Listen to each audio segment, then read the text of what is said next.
한 서기관이 있었습니다. 그 서기관이 예수님의 심오한 생명의 말씀을 듣고 은혜를 받았습니다. 예수님께서 산 위에서 하셨던 그 유명한 산상수훈, 그 설교를 들은 사람들의 반응은 그 말씀이 권세가 있다, 서기관과 같지 않다, 이렇게 극찬을 하였습니다. 정말 이분이야말로 나의 멘토로 삼을 만한 정말 훌륭한 선생님이구나, 이렇게 이제 서기관이 예수님을 알아본 거죠. 예수님의 깊은 심오한 말씀의 능력을 알아봤습니다. 그리고 이렇게 얘기합니다. 선생님이여 어디로 가시든지 저는 쫓으리이다. 네. 예수님의 탁월함을 알아본 서기관의 진심이었습니다. 그런데 이 말씀을 들은 예수님께서는 본문 20절에 여우도 굴이 있고 공중의 새도 거처가 있으되 오직 인자는 머리 둘 곳이 없다, 이렇게 말씀하십니다. 그러니까 이 예수님과 함께 가는 길은 내가 원한다고 해서 또 내가 가고 싶다고 해서 갈 수가 있는 게 아니라는 것입니다. 네. 예수님이 가는 길을 함께 갈 수 있는 사람만이 함께 갈 수 있습니다. 예수님과. 즉 예수님과 같은 길을 갈 수 있는 사람. 네. 그런데 예수님은 지금 어디로 가고 계십니까? 예수님은 이제 3년 후에 골고다 언덕 십자가 위로 올라가십니다. 그러니 이제 그런 예수님께서는 이 땅에서 잘 안정된 생활, 그리고 집, 이런 게 별로 무의미합니다. 3년 후면 이제 십자가에 올라가실 텐데. 네. 그러니 이제 예수님께서는 이 서기관에게 나는 집도 없고 그리고 머리 누울 곳도 없는데 네가 과연 나랑 같이 갈 수 있겠느냐라고 말씀하시는 것입니다. 네. 과연 서기관이 누구이길래 예수님께서는 예수님과 가는 길이 다르다라고 하셨을까요? 서기관. 이 서기관은 나라의 공문을 필사하기도 합니다. 그런데 그 당시에는 이 신정 국가였죠. 그러니까 여호와 신앙과 그리고 정치가 일치한 국가였기 때문에 이제 서기관들은 대부분 여호와의 율법, 성경을 이렇게 필사하는 자들이었어요. 그러니 서기관과 바리새인들, 이렇게 얘기하죠. 그러니까 바리새인들 중에 성경을 필사하는 그런 교육을 받고 이렇게 이제 키워진 사람들입니다. 그들은 이제 문서 기록을 담당했어요. 그러니 고위층의 공직자인 거죠. 아주 안정된 생활과 지위와 환경을 가지고 있는 사람들입니다. 그리고 누구보다도 구약 성경을 잘 아는 사람이겠죠. 그리고 그 성경을 가르치는 선생님입니다. 이런 자가 예수님을 따른다면 얼마나 파워풀하게 주의 일을 하겠습니까? 그런데 예수님은 이 서기관이 아니라 제자를 부르셨습니다. 네. 서기관의 부르심과 제자의 부르심이 다릅니다. 서기관은 예수님의 말씀을 듣고 은혜 받고 그리고 그 은혜 받은 만큼 구원 받을 수도 있겠죠. 그렇지만 예수님이 부르신 건 서기관이 아니었어요. 제자였어요. 왜 제자를 부르셨을까요? 제자를 부르신 이유는 무엇일까요? 같은 내용을 기록하고 있는 누가복음에서는요, 너는 나를 쫓으라, 이 말씀을 누가복음 9장에는 이렇게 얘기하고 있습니다. 너는 가서 하나님의 나라를 전파하라, 이렇게 얘기하고 계세요. 그러니 예수님께서는 제자들을 부르신 이유가 하나님의 나라를 전파하게 하기 위해서 부르신 겁니다. 제자들을 부르신 이유가 확실하죠. 그러니 이 제자들을 부르신 목적은 이 땅 위에서 천상의 하나님의 나라를 전하기 위해서 제자들을 부르신 것입니다. 그러니 이 천상을 전해야 하는 거예요. 이 땅에서. 그러니 이 땅을 보고는 하나님의 나라를 전할 수 없습니다. 하늘에 있는 나라를. 그러니 천상을 볼 수 있는 사람, 하나님의 나라를 볼 수 있는 사람이 하나님의 나라를 전합니다. 그러니 예수님이 부르신 목적은 아주 정확하죠. 제자들을 부르신 목적은 땅에서 천상의 하나님의 나라를 전하라고 부르셨기 때문에 그러니까 땅에서만 있는 서기관은 할 수가 없는 거예요. 예수님의 길까지 갈 수 있는 자가 이 일을 할 수 있습니다. 네. 그러니 예수님을 믿고 우리가 이제 두 부류가 있습니다. 서기관의 부르심과 제자의 부르심. 즉 말씀 듣고 은혜 받은 부류가 있고, 그리고 예수님을 따라가는 자가 있습니다. 그런데 예수님을 따라가는 자는 이제 소명을 가지고 예수님이 하시는 일을 하는 거예요. 예수님이 맡기신 일을 하는 것입니다. 즉 하나님의 나라를 전하라라는 얘기를 하는 거죠. 네. 제자들은 소명을 받은 자들입니다. 이 땅에서 하나님의 나라를 전파하라. 그럼 이 제자들이 전파해야 하는 이곳 땅, 이 땅에서 지금 전파하는데 이 땅은 어떤 곳인가? 땅. 예수님이 들어오신 이 땅은요, 구약의 말라기 이후에 세례 요한까지 약 400년 동안 하나님은 말씀을 잠시 멈추셨어요. 그런데 하나님이 말씀을 멈추셨다고 해서 하나님이 그냥 쉬고 계시는 게 아니었습니다. 하나님은 계속 멈추지 않으셨습니다. 하나님이 말씀을 멈추셨지만 그 기간 동안 그동안 하나님께서 선지자들을 통해서 하신 말씀이 이루어지고 있었습니다.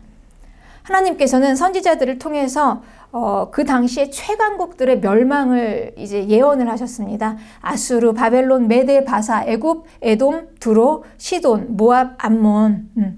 그러니까 이런 나라들이 차례차례 멸망하고 있었던 시기였습니다. 그때는. 그리고 그때 아주 막강한 한 인물이 탄생했어요. 그 인물이 출현을 했는데 그게 바로 알렉산더. 알렉산더의 야망은요, 온 세상을 다 하나로 제국으로 만들어서 평정하는 거예요. 한 국가를 만드는 겁니다. 한 국가를 만들어서 한 사람의 지도자가 다스리는 거. 이게 이제 알렉산더의 야망이었습니다. 그런데 이 알렉산더의 이 생각이 누구의 생각이었을까요? 바벨탑을 만들어서 인류를 다 하나로 모으자라는 그런 거기에서부터 나온 생각이 아니겠습니까? 네. 그러나 이뿐만이 아닙니다. 또 이 시대에는 공자와 맹자와 석가모니, 아리스토텔레스, 소크라테스, 플라톤, 그러니 이 역사상 이렇게 많은 현자들이 한꺼번에 나타난 시대가 없었습니다. 아주 대단한 시대였죠. 철학적으로, 사상적으로. 그래서 이제 동양과 서양의 이 철학과 사상이 대거 등장한 이 또 시대, 그리고 현자들이 많이 나타났죠. 뭔가 예사롭지가 않습니다. 그러니 이 알렉산더는요, 이 온 세상을 하나로 통일하는 이 이 대제국을 만들겠다, 이제 이런 생각을 해왔는데, 알렉산더의 스승이 바로 아리스토텔레스였습니다. 그러니 이 알렉산더가 막 다 지배했던, 막 다 평정했던 그 많은 나라들의 이 아리스토텔레스가 우리 헬라 문화의 대단한 대거 인물이죠. 그러니 이 헬라 문화가 다 퍼지게 된 거예요. 그래서 이 알렉산더가 출현했던 그 시대에 헬라 문화가 온 세계적으로 다 퍼졌습니다. 그런데 헬라 문화는 뭡니까, 여러분? 이 헬라 문화는요, 지금 이 시대의 모든 사상과 문화를 기초로 하고 있는 세상 문화예요. 즉, 하나님을 대적하는 세상 문화. 네.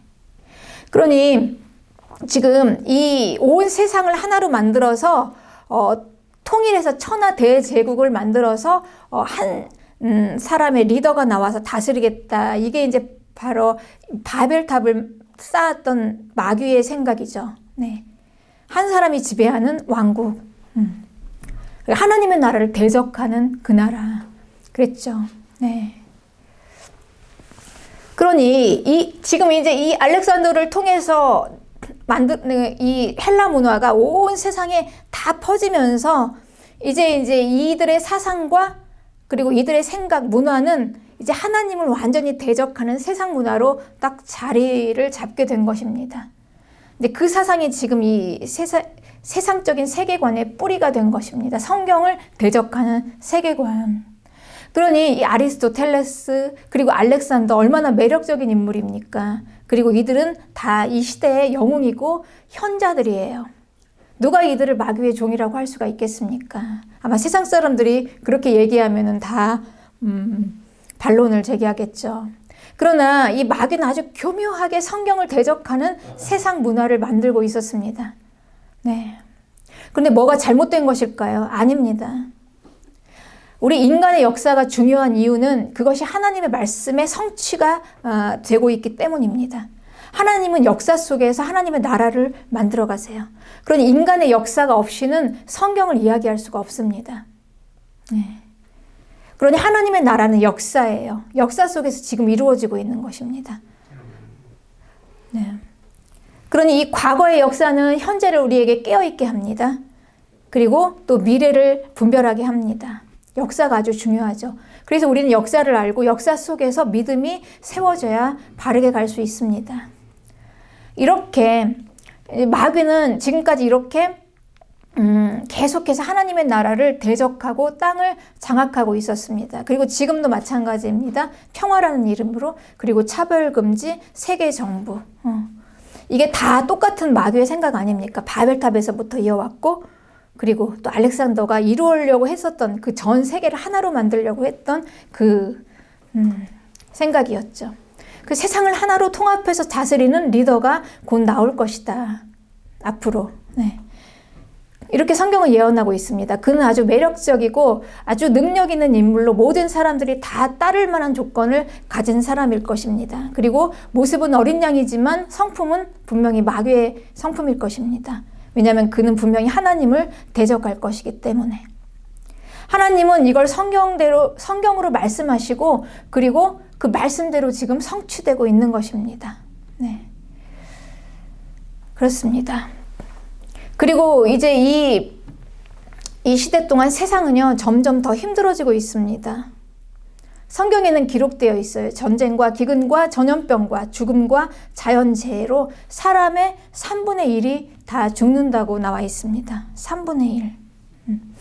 3분의 1이 다 떨어져 나간 세상을 한번 생각해 보십시오. 사람도 3분의 1이 떨어져 나갔고, 땅도 3분의 1이, 모든 환경이 다 3분의 1씩 떨어져 나간 세상을 생각해 보세요, 여러분. 우리가 성경에는 이렇게 기록되어 있지만 이게 만약에 현실이라면 우리에게는 엄청난 재앙으로 다가올 거예요. 네. 우리는 이제 이런 걸 겪게 될 것이라고 성경은 이제 기록하고 있고, 우리는 역사 속에서 이 일을 당하게 될 것입니다. 그런데 이게 뭐가 잘못된 것일까요? 그리고 누가 이걸 고치고 바로잡을 수가 있을까요? 이건 하나님이 하시는 일인데. 마귀의 진영을 파괴시키고 하나님의 나라를 들여오시는 계획을 하나님께서 지금 하고 계시는 것입니다. 네. 그러니까 마귀는 바벨탑으로부터 시작해서 오랜 시간 계속 하나님을 대적하고, 그리고 하나님은 정한 때 심판으로 멸망시키실 것이 계획되어 있으세요. 네. 그리고 그때 하나님의 자녀들을 보호하시기 위한 메시지가 제자들을 부르신 이유입니다. 예. 그래서 이사야서 26장 20절에는 이렇게 말씀하고 있습니다. 내 백성아 갈지어다 내 밀실에 들어가서 내 문을 닫고 분노가 지나기까지 잠깐 숨을지어다. 네. 이게 지금 무슨 말입니까? 하나님께서 이 세상을 심판하실 때 내 백성은 잠깐 숨어 있어라 라는 얘기죠. 밀실에 들어가서. 그러니 이건 지금 하나님께서는 이 심판의 대상이 마귀를 향한 심판이라는 거예요. 하나님의 백성을 향한 심판이 아니라는 거예요. 그러니 이 종말의 심판날은 성도와 관계없다. 마귀를 향한 진노이다. 계속해서부터 하나님을 대적하고, 그리고 성도들을 괴롭히고, 그리고 하나님의 나라를 계속해서 파괴시키려고 방해했던 그 마귀를 향한 진노를 하나님께서 이제 때가 되어서 정한 때에 하나님께서는 심판하실 것이다 라고 얘기하는 거죠. 기록하고 있습니다. 그러니 이제 우리 성도들은 그날을 준비하는 것입니다. 그날을 준비하는 성도들은 오직 믿음을 잃지 않고 천국을 들어가는 거예요. 땅을 고치고 바로잡는 것이 아닙니다. 네.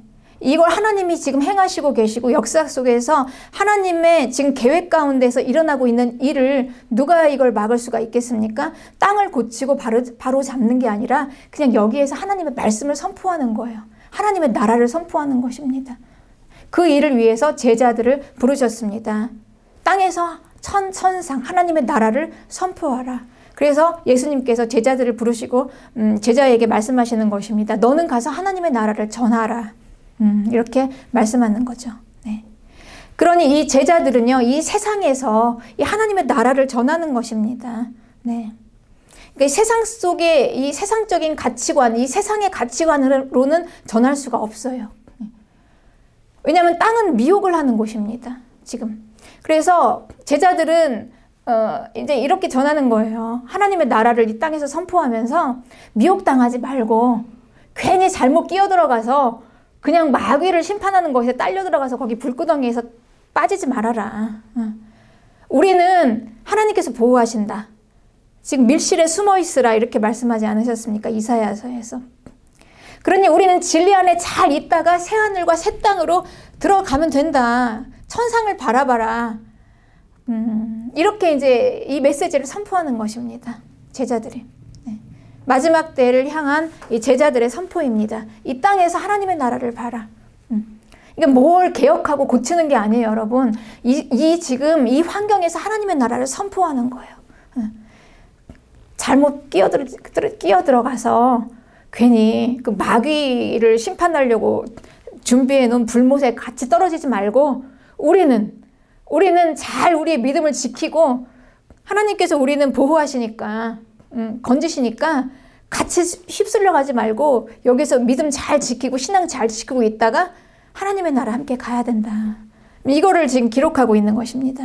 성경이. 네. 그렇습니다. 땅은 미혹의 장소입니다. 그러니 이 땅의 것을 가지고는 전할 수가 없어요. 네.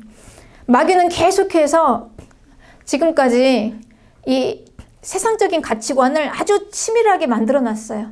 그 400년 동안이라는 기간 엄청나게 철학과 사상이 이 땅에 들어오면서 이제 성경을 대적할 만한 이 세상 지식, 세상 문화 그리고 그 모든 이 문화가 성경을 대적할 그 문화로 아주 딱 맞게 지금 만들어진 거죠. 네. 그리고 이제 예수님이 오신 것입니다. 때가 되셔서 그 후에 그리고 예수님께서 이제 하나님의 나라를 들여오셨어요. 하나님의 통치와 함께. 그리고 그 나라를 전할 제자들을 부르신 것입니다. 이 제자. 네. 이제 하나님의 이제 때가 되면 곧 하나님께서 계획하신 대로 그 하나님을 계속 대적하고 사람들을 그렇게 괴롭혔던 그리고 하나님의 창조물을 다 어지럽혔던 그 마귀를 향해서 하나님께서 심판하실 그 때가 있습니다. 역사는 그렇게 가는 것입니다. 그러니 이 땅은 이제 언젠가는 다 소멸되겠죠. 그리고 이제 하나님의 나라가 내려옵니다. 새 하늘과 새 땅. 그때까지 마귀는 무엇을 할 수 있을까요? 마귀의 가장 큰 무기가 무엇일까요? 사람을 향해서. 마귀는 아마 이 마지막 시대에 가장 마귀가 우리에게 할 수 있는 건 미혹입니다. 마귀는 우리를 죽일 수가 없습니다. 이제 예수님의 피로 우리 의인이 되고 구원하신 우리의 생명을 건들 수가 없어요. 마귀가 할 수 있는 건 미혹입니다. 얼마나 많이 최대한 미혹하라. 그래서 이 마지막 시대는 미혹의 시대예요. 미혹. 마귀가 할 수 있는 최선입니다. 마귀는 이 시대의 사상으로 미혹합니다. 이 세상 세계관으로 미혹합니다. 그리고 무엇으로 미혹합니까? 마귀는 말씀으로 미혹합니다. 그래서 하나님께서 우리에게 성경을 주신 것입니다. 성경으로 입증하라고. 그게 가장 안전한 길이다라고 하신 것이죠. 네. 그래서 다니엘에게 주신 종말의 계시는 잘 봉함해 놓으라라고 하셨습니다. 닫힌 계시예요. 그러나 지금은 이제 다 열려진 계시입니다. 이제 모든 계시는 다 모든 사람들에게 열어졌어요. 왜냐하면 때가 급하니까. 모든 사람들은 그 계시를 다 듣고 이제 하나님의 나라를 봐야 합니다. 그리고 하나님의 나라로 들어가기 위해서 믿음을 지켜야 하는 것이죠. 아멘. 그렇기 때문에 이제 지금은 이 하나님의 나라를 전하는, 이 땅에서 하나님의 나라를 전하는 이 제자들은요, 이 세상 세계관을 가지고 있으면 안 된다는 거예요. 초월을 해야 된다는 거예요. 초월하지 않으면 전할 수가 없다는 거죠. 땅을 초월한 자들, 그들이 제자입니다. 제자의 부르심입니다. 그래서 예수님께서는 22절에 죽은 자들로 저희 죽은 자들을 장사하게 하고 너는 나를 쫓으라. 너는 나를 따라라. 너는 하나님의 나라를 전파하라. 이게 이제 제자의 부르심입니다. 땅을 초월한 자들. 네. 죽은 자는 땅의 사람들이에요. 그리고 여기에서 산 자는 부활 생명을 가진 자들입니다. 이 생명은, 이 살아있는 자들의 생명은요, 이 땅의 것이 아니에요. 예수님께 받은 생명입니다. 영원한 생명. 그러니 이 산자들은 땅의 생명을 가진 사람들이 아니라 하늘의 생명을 가진 사람들, 이 땅을 초월해서 천상 위까지 올라갈 수 있는 사람들, 예, 그들이 이제 천상의 일을 말할 수가 있겠죠. 예. 죽은 자는 땅의 일을 합니다. 그리고 산 자는 하늘의 일을 합니다. 그래서 예수님께서는 제자들을 부르시면서 땅에 매이지 않고 땅을 초월하는 자가 되어라라고 말씀하신 것이죠. 네. 내 일상적인 문제, 가족 문제 이런 거에 매여 있지 말고 그냥 다 초월할 수 있는 사람 초월해라. 그래서 이 제자들은요, 땅의 한계에 매이지 않습니다. 사람에 매이지 않고 돈에 매이지 않아요. 그리고 가족에게도 매이지 않아요. 다 그냥 초월해서 완전히 그냥 다 초월한 자들. 그래야지 이 천상을 전할 수가 있다라고 예수님께서 말씀하는 거죠. 그러니 제자들은요, 이 천상을 전하기 위해서, 하나님의 나라를 전하기 위해서 땅의 사람들과 다른 삶을 살아야 하는 것입니다. 네. 땅의 것을 추구하지 않아요. 네. 땅의 사람들이 추구하는 것은 무엇입니까? 안정된 생활. 그래서 제일 먼저 좋은 집, 그리고 좋은 차, 그리고 안정된 이런 수입. 이게 중요하죠. 네. 그렇죠. 그런데 이 제자들은요, 이런 게 중요한 게 아니에요. 이 안정된 생활 이걸 추구하면 이제 이게 할 수가 없는 거죠. 오히려 천상에서 내려오는 것, 하늘로부터 내려오는 것을 가지고 채우는 것입니다. 그래서 이 제자들의 힘은요, 이 밖에서 나오는 게 아니라 하늘에서부터 내려오는 이 속으로부터 나오는 힘이에요. 네. 그러니 그들의 가치관과는 달라요, 여러분. 우리가 제자라면, 우리가 정말 하나님의 나라를, 천상을 선포하라고 부르심을 입었다면요, 그들의 생각과 스케일과 다릅니다. 그들은 제일 먼저 얘기하는 게 그거죠. 제가 이제 이렇게 만나면 세상 사람들은 제일 먼저 걱정하는 게 어떻게 잘 먹고는 사십니까? 이제 이런 거부터 물어보세요. 네. 수입은 괜찮습니까? 이제 이렇게 많이 물어보세요. 또 어떤 분들은 또 이렇게 교회 들어오시면 이렇게 인원수 이렇게 나름대로 계산을 해보시는 거예요. 인원수 이렇게 세어보고 여기 월세가 대략 얼마쯤 될 텐데 유지가 되나 이런 것도 걱정해 주시는 분들 있으세요. 네. 그런데 이거는 세상 사람들이 그렇게 하는 거예요. 근데 우리는 그런 걸 다 초월해야 됩니다, 여러분. 초월해요. 그런 걸로 우리를 규명하지 않아요, 우리는. 네. 우리는 우리 안에서 나오는 그 힘. 그래서 우리는 내가 뭐 가지고 있는 걸로 하는 게 아니에요, 여러분. 이 초월하는 건. 네. 그래서 우리가 뭐 내가 통장 잔고에 뭐 돈이 얼마가 있다 이런 걸로 우리를 규명하지 않습니다. 네. 그리고 그런 걸로 인해서 내 자신이 가난하다고 생각하지 않으면 그 가난한 게 아닌 거예요. 네. 이 마음에서부터 네. 시작되는 천국. 우리는 다 가진 자예요. 그래서 부러운 게 없습니다. 그 여유가 우리를 당당하게 하는 것입니다. 이 제자들의 삶입니다. 그러니 아주 뭐 사치스럽고 뭐 많이 뭔가를 뭐 비싼 명품을 가지고 우리가 고급스러운 그런 게 아니지만 초라하거나 빈핍하지 않습니다. 네. 이게 제자들이에요. 네. 많이 쌓아둔 것은 아니지만 또 모자라지도 않아요. 네. 그 누구에게 막 우리가 뭔가를 도움을 청하거나 달라고 하지 않지만 우리는 또 나누어 줄 수 있는 그런 자리에 있어요. 하나님의 스케일로 사는 성도들입니다. 땅의 계산이 아닙니다. 이건 천상의 계산이에요. 손에 없어도 우린 넘치는 자들입니다. 이 천상의, 그러니까 땅을 초월하는 이 천상까지 우리가 올라가야 합니다. 그렇지 않고는 우리가 제자로서 하나님의 이 나라를 선포할 수가 없어요. 내가 지금 가지고 있지 않은 걸 가지고 어떻게 우리가 나눠줄 수가 있겠습니까, 여러분? 그렇잖아요. 우리가 물건을 하나 팔아도 그거에 대한 자신감이 있어야지 막 팔 수 있는 거 아닙니까? 그렇잖아요. 그렇죠. 그러니까 내가 확신이 없는 걸 전할 수가 없는 거예요. 내가 하나님의 나라에 대한 확신이 있어야지 그 나라를 전할 수가 있지 않겠습니까? 그 나라. 그러려면 우리는 땅을 초월하지 않고는 이걸 전할 수가 없어요. 땅에 매여서는 전할 수가 없는 것입니다. 내 마음으로는 할 수가 없죠. 이 계산들이. 부활 생명이니까 죽은 자들은 그냥 땅의 사람들이지만 우리는 산 자들이에요. 부활 생명을 가진 자들은 내 마음이 아니라 예수님이 주신 마음으로 사는 자. 네. 그러니 이건 새로운 자아입니다. 예수님의 자아. 이건 내가 죽어야 나오는 자아입니다. 네. 그래서 이제 이 천상의 사람들은요, 이 땅의 사람들과 완전히 생각도 다르고 그들과 통할 수가 없어요, 여러분. 우리는. 네. 그들의 그 생각하고 전혀 다른 생각. 예. 그러니 아무리 아리스토텔레스, 소크라테스, 공자, 맹자, 엄청난 사람들이 그 400년 동안 다 나왔잖아요. 그들이 결국은 뭘 합니까, 여러분? 성경적인 가치관을 대적하는 거예요. 세상 가치관이 그렇습니다. 네. 우리는 그냥 오직 하나님의 말씀, 그거 붙잡고 가는 거죠. 네. 그렇습니다. 그래서 세상에 말하는 소리에 듣고 우리가 흔들리면서 마음 흔들릴 이유도 없고요. 네. 우리는 잘 가고 있는 겁니다. 세상은 그렇습니다. 이제 내가 중심이 되잖아요. 세상 중심은 나입니다. 그런데 우리의 중심은요, 예수님이 중심이에요.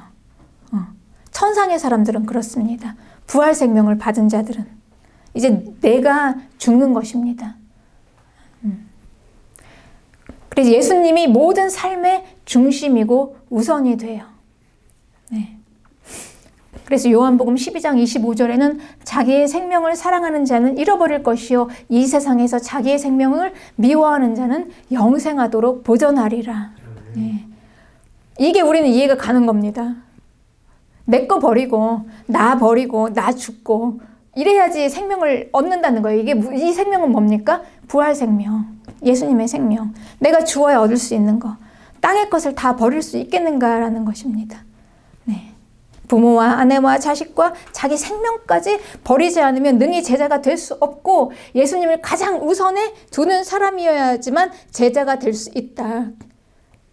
왜냐하면 이 제자들은요, 지금 땅의 일을 전하는 자들이 아니에요. 이 땅에서 하나님의 나라를 전하는 자들이에요. 그러니 이들은 지극히 천상의 것을 가지고 이 땅에서 전해야만 하는 것입니다. 그러니 오직 예수님 중심으로 예수님을 의지하면서 그러면서 전해야 하는 것이죠. 네. 그래서 세상은 그렇습니다.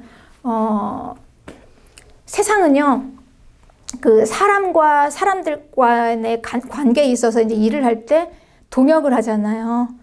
동역자들은 동역자들끼리 서로 이제 의지를 해요. 믿고.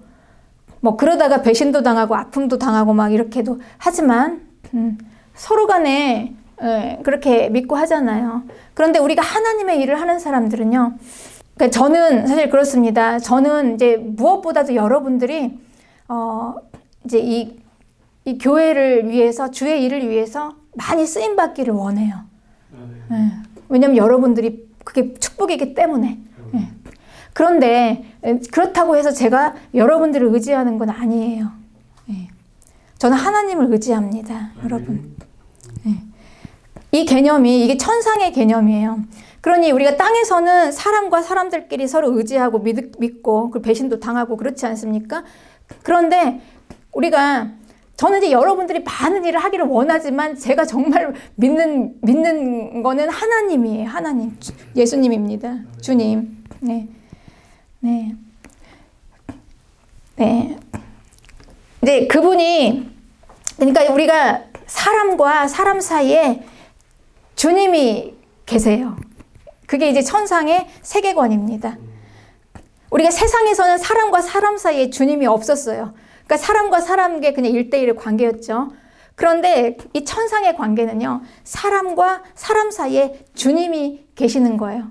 그래서 우리는 서로 사람을 의지하고 사람을 믿는 게 아니라 주님을 믿고 함께 가는 거예요. 그게 동행입니다. 동역입니다. 동역자. 그러니 우리는 사람으로 인해 상처받을 일이 없습니다. 네. 그렇습니다. 그리고 서로 버릴 일도 없는 거죠. 이해하십니까, 여러분, 이 말이? 네. 그러니까 이제 우리는 주님을 믿기 때문에 주님께 기도하는 거예요. 주님께서 우리 각 사람의 마음을 움직여 주셔서 가장 합당하게 인도하시는 겁니다.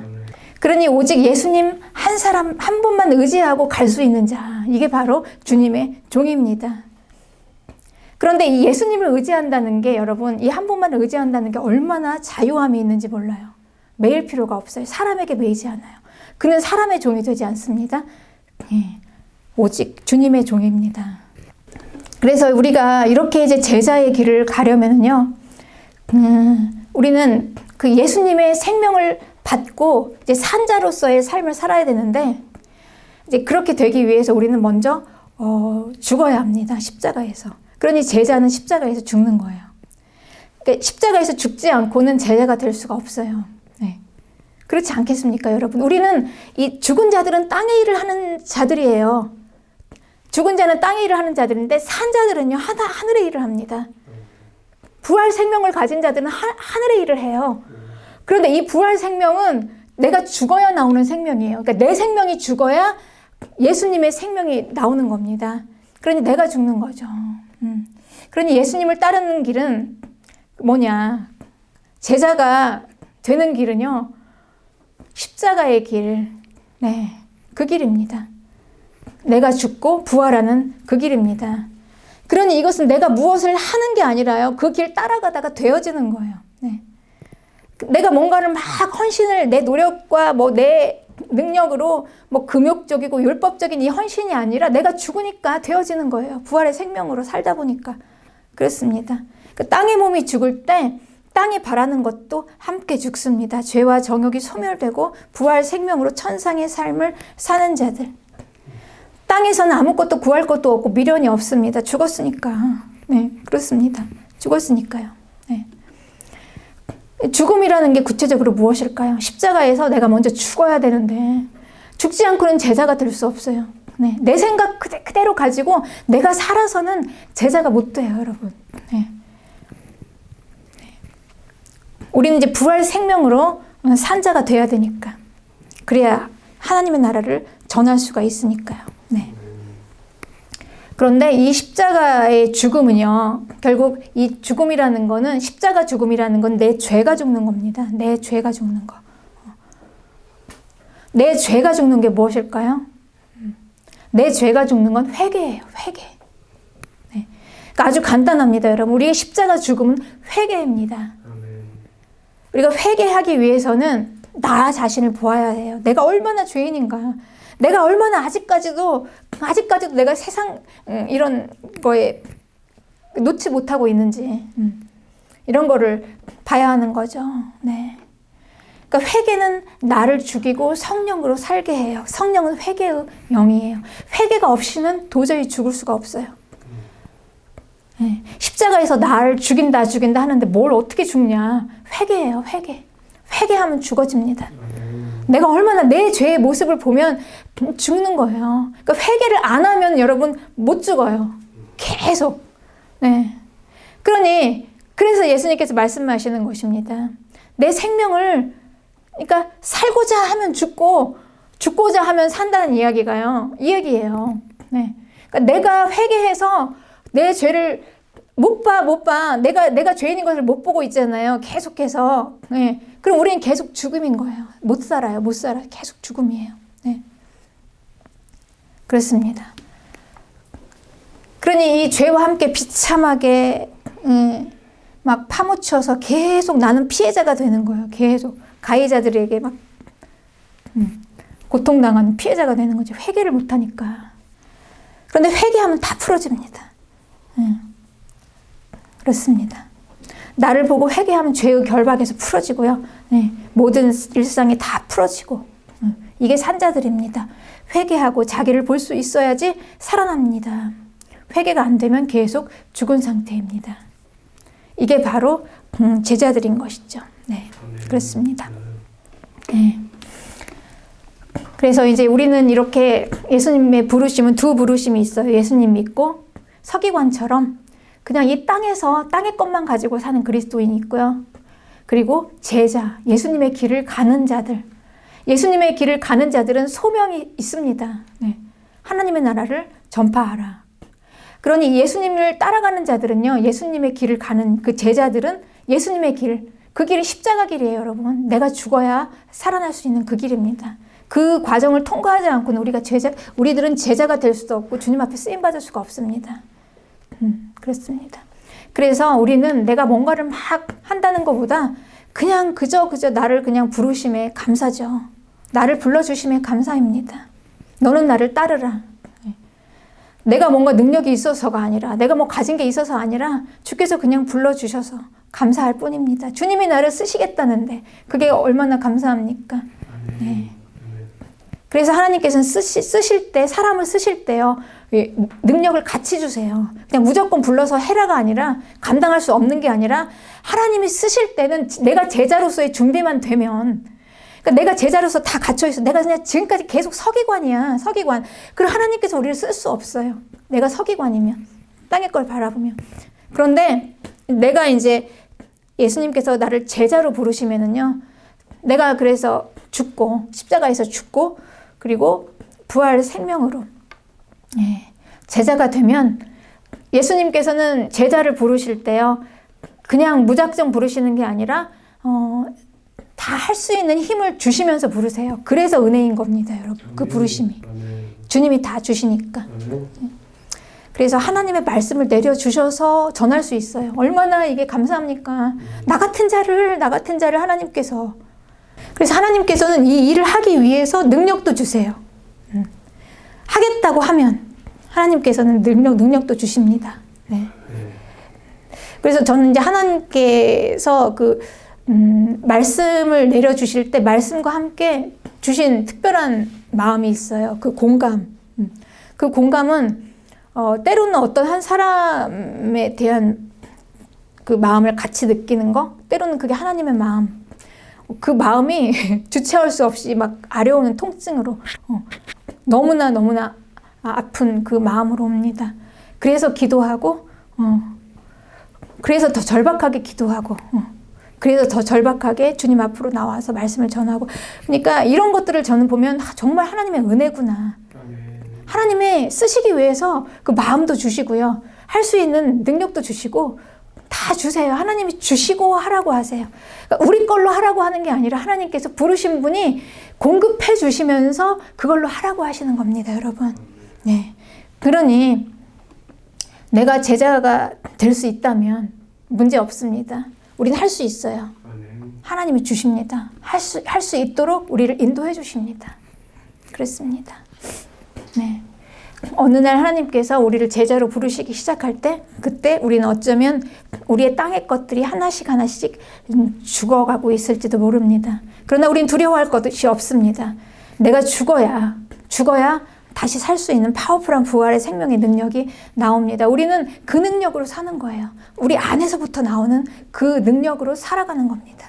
목사는요, 부와 명예를 누리는 직업이 아닙니다, 여러분. 네. 높아지는 직업도 아니고, 그러니까 목사라는 직업이 사람들이 저 직업을 하고 싶다라고 성직자를 생각할 때, 그때는 이미 타락한 거예요, 종교가.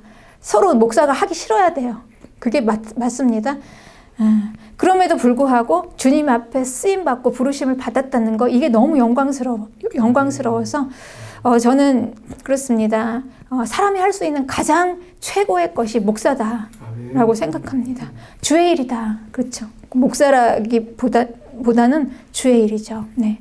우리가 각 영역에서 우리가 그렇잖아요. 사람이 할 수 있는 가장 가치 있는 일이 무엇입니까? 이 땅에서 하나님의 나라를, 내가 본 하나님의 나라, 내가 느끼고 발견한 천상, 그걸 땅에서 전하는 거죠. 그래서 이제 마지막 때, 이제 때가 급할 때 이제 바른 복음을 전하는 겁니다. 제자로 살기를 원하십니까? 십자가에서 나는 죽고 예수님으로 살아나시기를 축복합니다.